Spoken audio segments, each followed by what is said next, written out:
So before I continue and set up the talk and the conversation that will follow, because I very much want to lay some teachings and then discuss them together, I want to bring us into a bit of intention through a Jewish practice of niggun, which is a contemplative melody. And just like the Zen tradition that I love so dearly is so dedicated to silent meditation, these hassidic melodies have ways to settle the mind, guide the mind, and open the heart. So I'll just do that for a moment. I invite you to just let it ripple through you.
Great mystery, great Tathagata. Thank you for bringing us together today on this day of morning of silence and day of Shabbat, a day of collecting our minds, our own individual minds and our collective minds, and our minds as communities and across communities. I'm bringing to heart my good friend, Tenkura Fosho, who set up this community together and invited me to speak to you. Tenku has been a dear friend and ally in the last few months and years before that, but especially in the last few months. So I want to thank you, Tenku, for inviting me. I also want to dedicate the merit of this practice and this talk to Paula Green that we heard Ben mention. Her death memorial day was just a few days ago on Wednesday. She was a Jewish Buddhist activist and peace-building teacher. She created a Karuna Center for Peace Building. And this is her second year since her passing. And also Wednesday was the day of death of a Zen monastic at Zen Mountain Monastery where I trained. Yukon Choki Grodi, who's also a Jewish Buddhist, was trained and led and taught and loved at Zen Mountain Monastery for decades, and I'm grateful for his compassion and friendship all these years. So he just passed away this Wednesday, so I want to dedicate this to him and to her.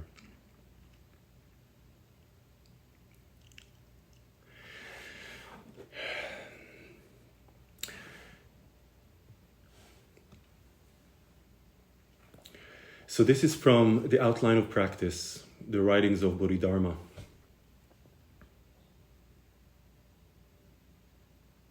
To enter by practice refers to 4 all-inclusive practices. Suffering injustice, adapting conditions, seeking nothing, and practicing the Dharma. To enter by practice refers to 4 all-inclusive practices. Suffering injustice, adapting to conditions, seeking nothing, and practicing the Dharma.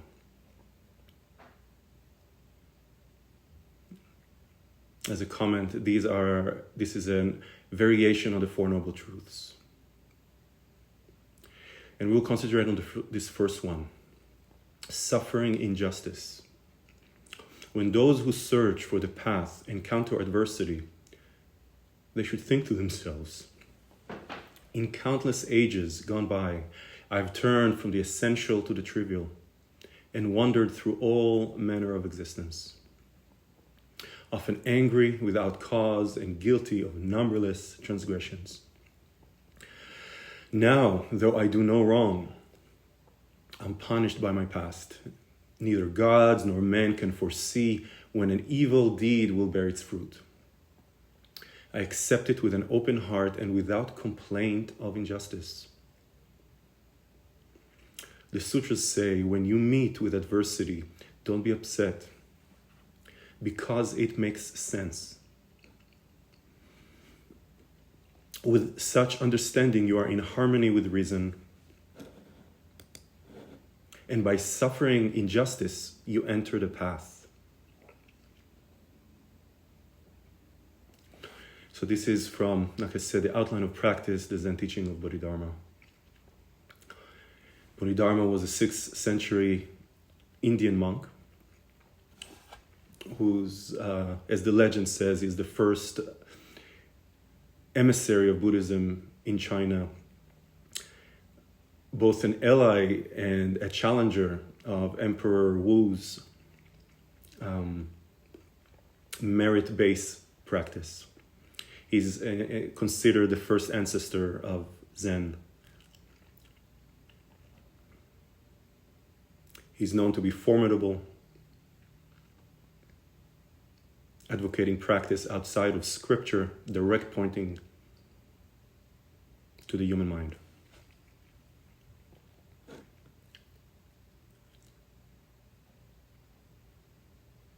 When you meet with adversity, don't be upset because it makes sense. With such understanding, you're in harmony with reason, and by suffering injustice, you enter the path. So one of the first things we learn when we start study Buddhism is that the first noble truth, life is suffering. I know for me, it was one of the things that gave me such relief when I learned it for the first time, that I found a tradition that is putting it front and center. Because I was suffering. I was having a hard time in my life. But here, Bodhidharma used a very unusual language, even in Buddhist writings, injustice. By suffering injustice, you enter the path.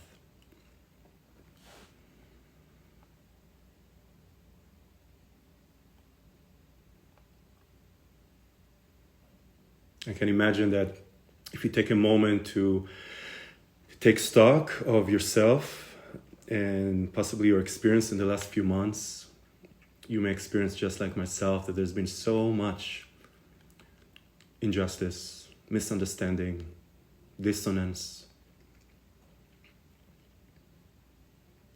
confusion. For me specifically, since the war in Israel and Gaza started, but for all of us, there's so much going on in this country right now, with the election coming up, with the climate. How often we have that sense that injustice is being exacted. But I do no wrong. right? Bodhidharma says that. Now, though I do no wrong, I'm punished.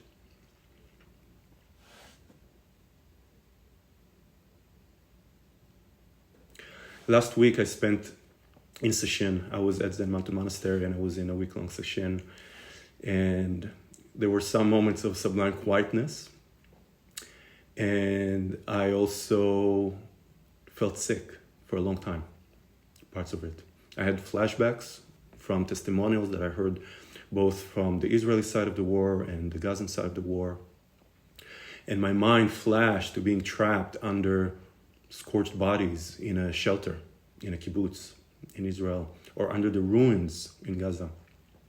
And here I was meditating, right? And we're not supposed to move when we meditate. Otherwise the monitor will say, don't move. But here I was completely immobilized. I could not move because I was trapped. I was fully in that experience. And it surprised me and shocked me. And I nearly panicked. This was while doing Zazen. I also, in the midst of this vision, obviously I had a voice that said, snap out of it. Stop it. Come back to your breath, right? That's the practice. I had another voice that was a lot more self-righteous and said, no, you got to do something. There's another voice that said, this is it. This is the work, right? How many times have we heard in practice to run into the fire, to sit in the fire? So here it is. How much closer can I get to the tragedy that's unfolding other than being it completely? I heard incessant justification. I heard protest. I heard demand. I heard guilt. How could I gain a sense of sanity and stability? So again, the sutras say, when you meet with adversity, don't be upset, because it makes sense.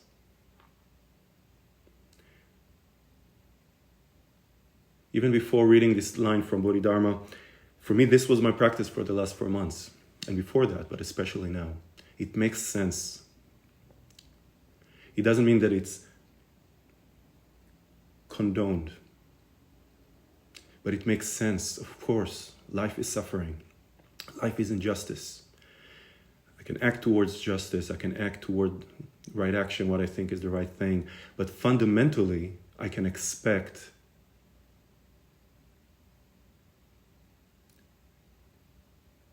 injustice. In a way, practice encourages me to take a breath and recognize that my first devotion, and I'm specifically using the word devotion, because in the places when things are so out of whack, I need devotion. My devotion is not to justice or injustice. My devotion is to awareness.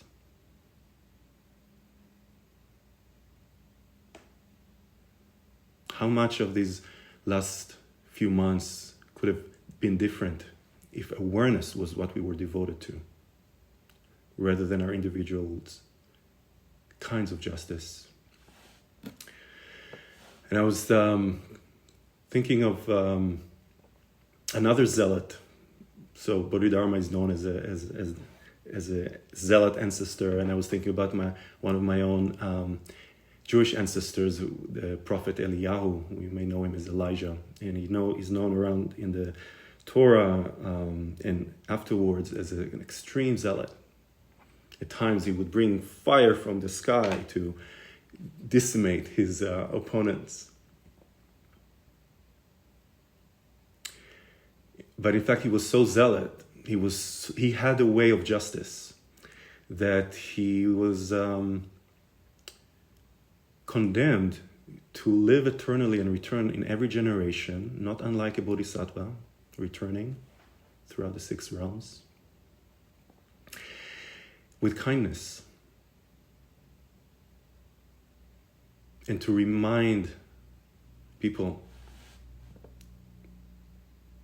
of the covenant. And in Judaism, when we speak about covenant, It's what in Buddhism we refer to as a vow. When we refer to a vow, my vow is to save all sentient beings. My vow is to return to my awareness. That's what in Judaism is meant when we speak about a covenant, that we have an agreement with reality. This is what we will be doing. And it's told that in the Talmud is a collection of teachings from 1st, 2nd, 3rd century, both in Babylonia and in early Israel. So in Brachot, it's a section of it, it's called Brachot 3a. There's a story about Rabbi Yossi that was walking along a road and needed to pray. And he was walking in a road that goes through Jerusalem. And just for context, this was right after the great destruction of the temple in Jerusalem. This is the time of a great tragedy, great injustice. The ripples of which many of us are being affected today, especially if you're Jewish. So he was on the road around those ruins, right? His people's temple was destroyed there. And he needed to pray. And he says, I noticed that Elijah came and guarded the entrance for me and waited at the entrance until I finished my prayer. When I finished praying and exited the ruin, Elijah said to me, with respect as a rabbi, greetings. Why did you enter this ruin? So Rabbi Yossi said to him, in order to pray. Right? This is what I do. Elijah said to him, you should have prayed on the road. So Rabbi Yossi said, I was unable to pray along the road because I was afraid that I might be interrupted or attacked, and I couldn't be able to focus. Rabbi Yossi preferred to go into the place of destruction of his ancestors rather than be interrupted on the road. Elijah said to him, you should have recited an abbreviated prayer according to the circumstances. Rabbi Yossi said that he learned 3 things from this. That one should not enter unmindfully into a ruin. That one doesn't need to go into a building in order to practice and pray. But one can pray on the road. And it's okay to pray an abbreviated prayer. And when I say prayer, in our context, I can say meditation.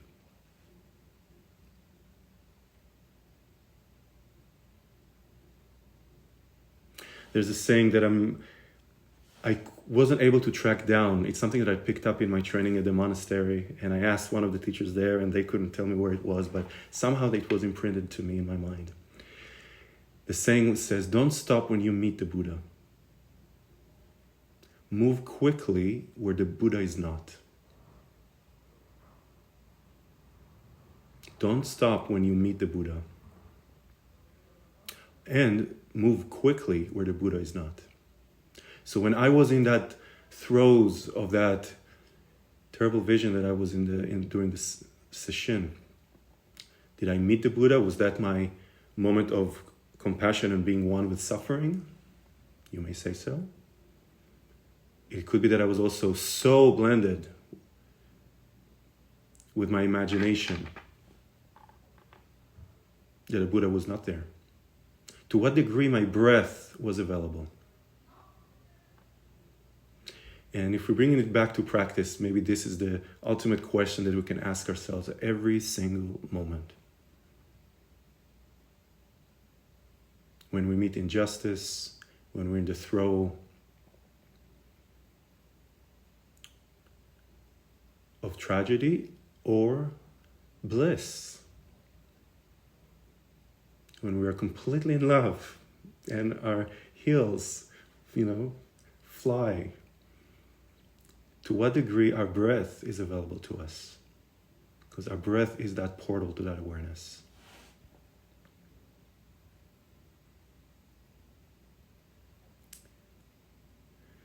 So I'm continuing from Bodhidharma, and this is from another sermon.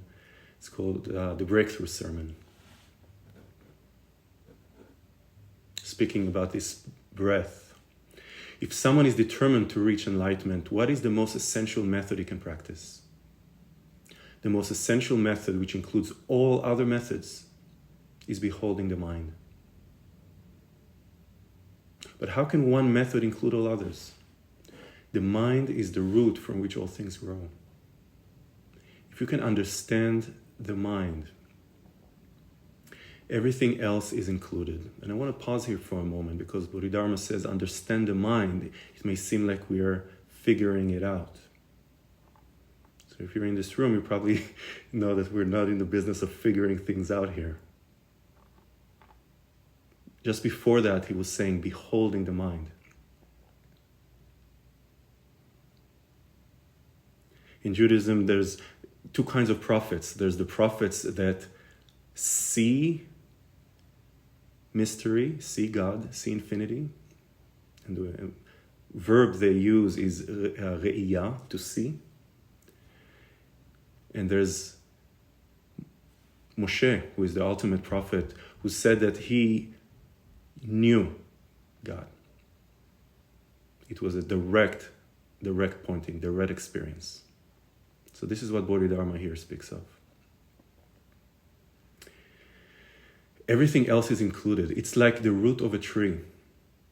All a tree's fruit and flowers, branches and leaves depend on its roots. If you nourish its root, a tree multiplies. If you cut its root, it dies.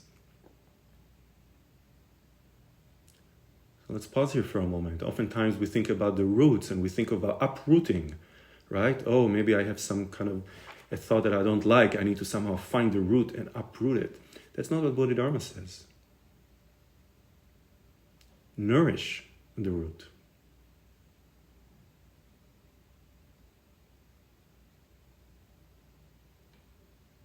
In Judaism too, there's an expression of amtakat dinim that a practitioner practices in order not to overcome the judgments or the hardships or the suffering or the injustice, but to sweeten it, nourish it. If you cut it, it dies. Those who understand the mind reach enlightenment with minimal effort. Those who don't understand the mind practice in vain. Everything good and bad comes from your own mind. To find something beyond the mind is impossible. So there I was sitting in sesshin. I remember a moment where I thought, because it was also the first time I visited that monastery for 10 years since I left, and since I lived there. And I recalled there was just a lot of life catching up with me. And at some point I thought, I heard a memory of a voice saying, well, you know what? Maybe you should leave. Right? Who did not have this thought during a session or a zazen period? Maybe you've had enough. And then I knew that I'm going to be talking to you this week. And I thought, what kind of a practitioner would I be if I don't do this? To find something beyond the mind is impossible. So when Bodhidharma says that the path is suffering injustice, you enter the path, I had to agree from my own experience, and this is why we practice. And this is why the encouragement is to practice and practice and practice, not just because we're in some kind of a gym, but because we're developing conviction in another way of being. Every time we see a thought, we let it go and we come back to our breath. And this is so radical because our injustices are huge. And some of them are dormant and some of them are explosive. And I know that especially in the last 4 months, there's been a lot of injustice out there. And I needed to choose sides. And I've been encouraged, say it mildly, to take sides.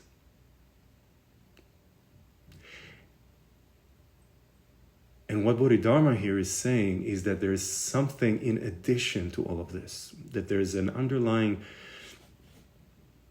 awareness,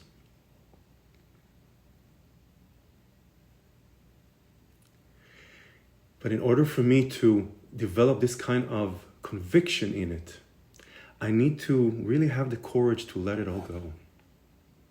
Because all of these injustices are ways that my sense of identity is cemented. My sense of self is cemented. I mean, look at me. I'm a rabbi, right? Can I let go of an injustice that I feel I'm feeling as a Jewish person?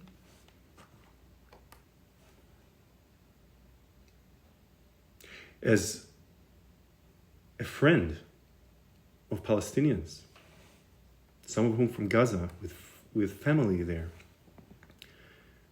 I hear and I take on their injustice. And here Bodhidharma is saying, yes, and don't stop there.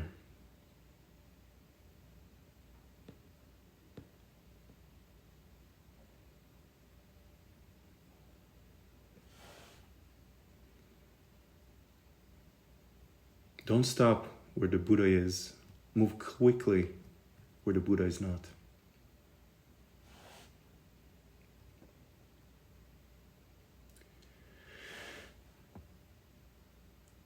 He's not saying that we need to somehow disappear. I mean, this is probably something that you've heard in your Zen practice, where people are afraid, oh, if I'm going to let go of myself, I'm going to disappear. I'm going to get I'm going to be some kind of a washed out person.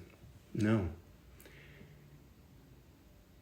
It actually gives a place and a platform to see ourselves more clearly, to see the places that I'm getting stuck in an injustice, disappointment, and I become so rigid in it. But more than that, we're cultivating, every time that we let go of a thought and come back to our breath, we cultivate this conviction in the bodhicitta, in the mind of awakening. In Judaism, there's the sense of what's called reshimu. The experience, the divine experience, or the experience of shunyata in our language is like an oil. It cannot mix with anything, but it's porous. And it leaves a trace when we come back to our daily way of conducting ourselves. It leaves a trace. That's the reshimu. And it's left behind. It's like the remnants of the oil in a bottle of oil, right? You can never get the oil out. There's always a little smudge of it. And that's the source of our next awakening. The next time that we remember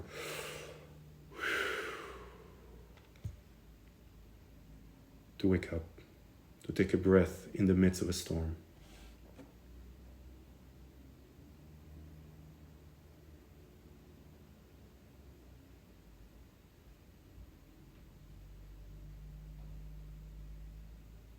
So I'm going to take a breath here with you.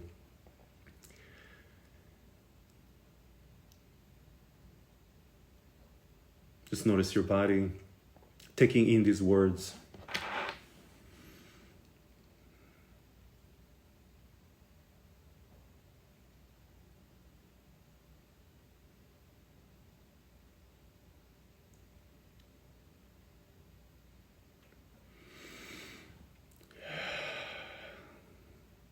Taking another breath of gratitude for us being here together and inquiring into the nature of reality and our sense of self and each other. Weaving cultures, spiritual traditions,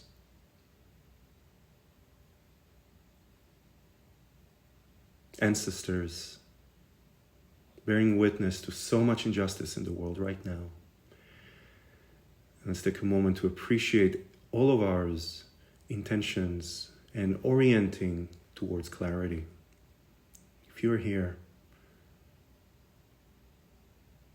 I imagine that that's at least part of your orientation. So I'm going to conclude my speaking before I open it up, because I would love to hear how this is landing for you and what's coming up for you, again with another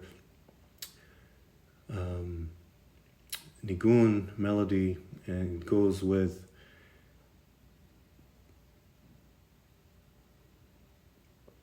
the line that says, I take on me the practice to love all being as myself.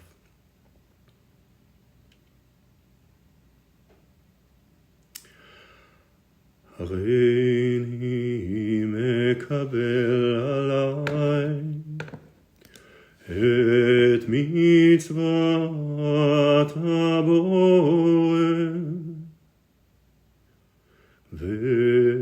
ואהבת לרעך כמוך. הריני מקבל עליי את מצוות הבורא ואהבת לרעך כמוך.